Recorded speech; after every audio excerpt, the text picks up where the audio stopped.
On Thursday, March 12, 2026 at noon, 10,000 people are going to fill Frank Ogawa Plaza outside Oakland City Hall. They are not coming for a concert. They are not coming for a protest. They are not coming for a political rally or a sporting event or any of the other things that have drawn crowds to that plaza over the years. They are coming because a 20-year-old girl from Oakland won 2 Olympic gold medals in Milan and said "Shout out Oakland" before anyone asked her to.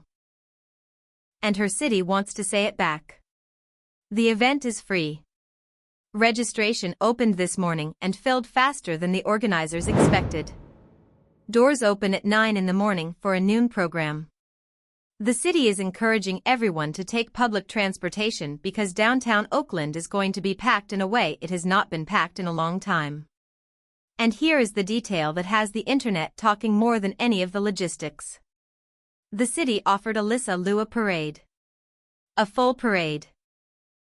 Through downtown Oakland. The kind of thing cities do for champions. The ticker tape, the motorcade, the streets lined with people, the float through the neighborhood. The traditional celebration that an Olympic champion who grew up in this city could have accepted without anyone thinking twice about it. She said no. She said she did not want a parade. She asked instead for a celebration that shines a light on Oakland's vibrant community and talented local artists. She turned down her own parade to put the spotlight on her city. That is Alysa Liu. In one decision. To understand what March 12 actually means for Oakland, you have to understand what Oakland has been losing. The Oakland Raiders left for Las Vegas in 2020. 24 seasons in Oakland. 3 Super Bowl championships. A fan base that called themselves the Raider Nation and bled silver and black for decades. Gone. They left because the city could not or would not build them a new stadium and Las Vegas could. The Golden State Warriors left for San Francisco in 2019. The team that brought Oakland 4 championships in 8 years. Steph Curry and Klay Thompson and Draymond Green and Kevin Durant for that one magical run. The dynasty that put Oakland on SportsCenter every single night. Gone. They moved across the bay to a shiny new arena and took the championships with them. The Oakland A's left for Sacramento in 2025.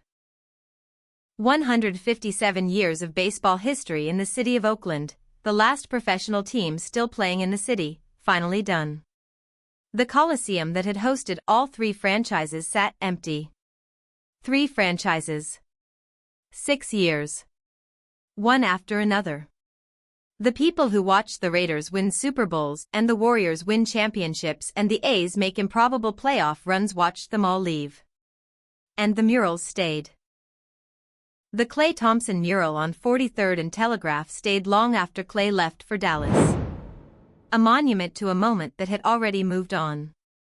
And then on February 19, 2026, a girl who had been going to the Oakland Ice Center on 10th Avenue since she was 5 years old won the most important competition in her sport in front of 100 million people and said 4 words that her city needed to hear from someone.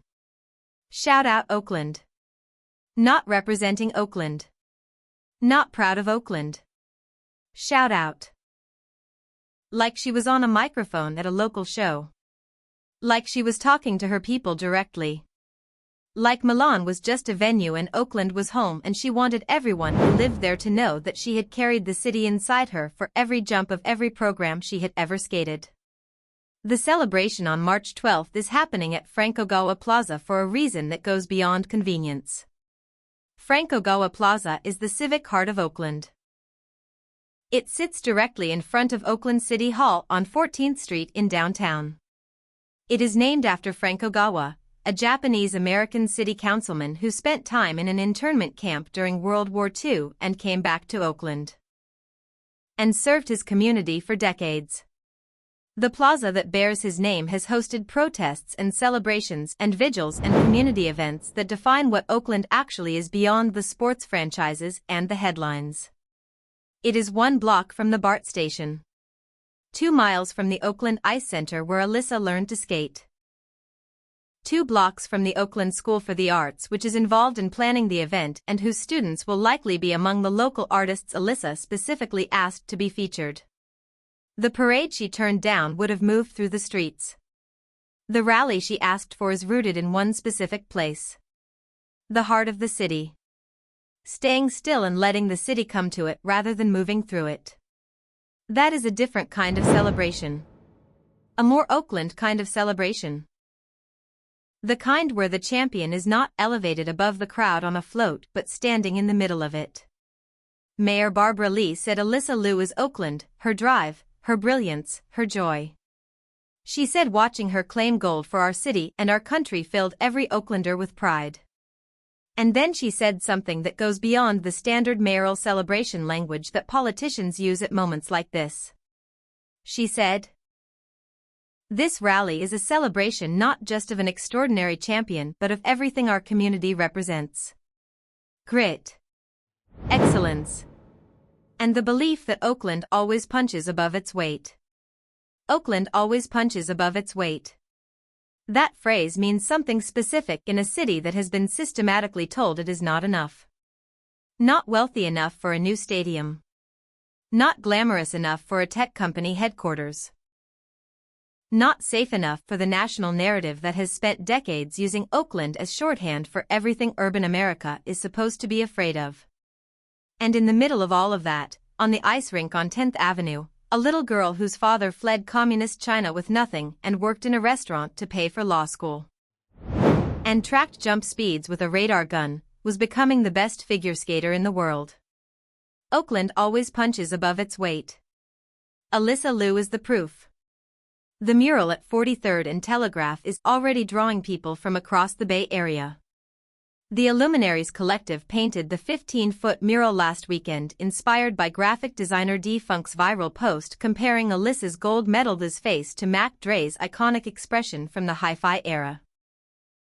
The wall that previously held the Klay Thompson mural now holds Alysa Liu.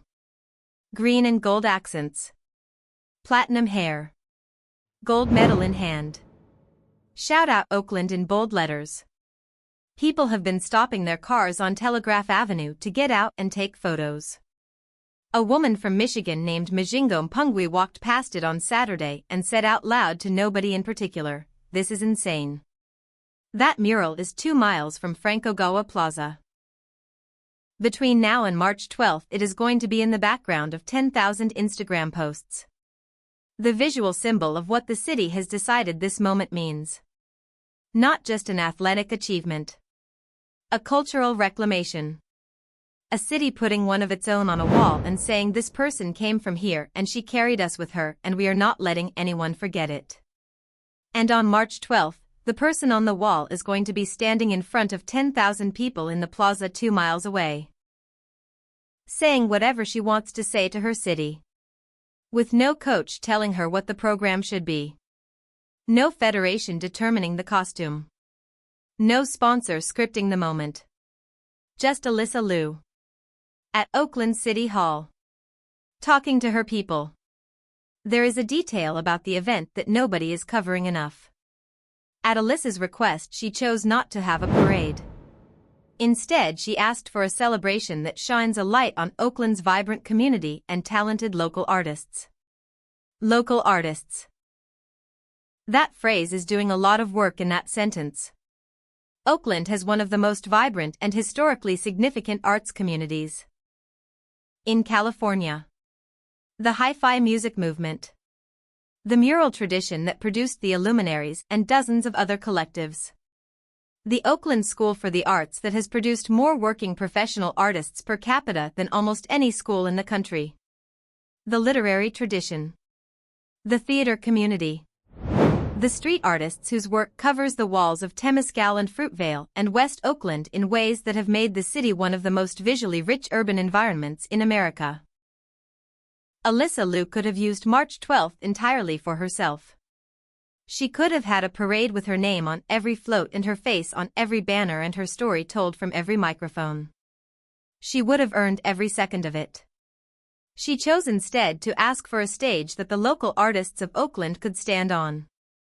To use her moment to amplify the community that produced her rather than to let the community serve as backdrop for her individual celebration. She brought Oakland to Milan. Now she is bringing Oakland to Frank Ogawa Plaza.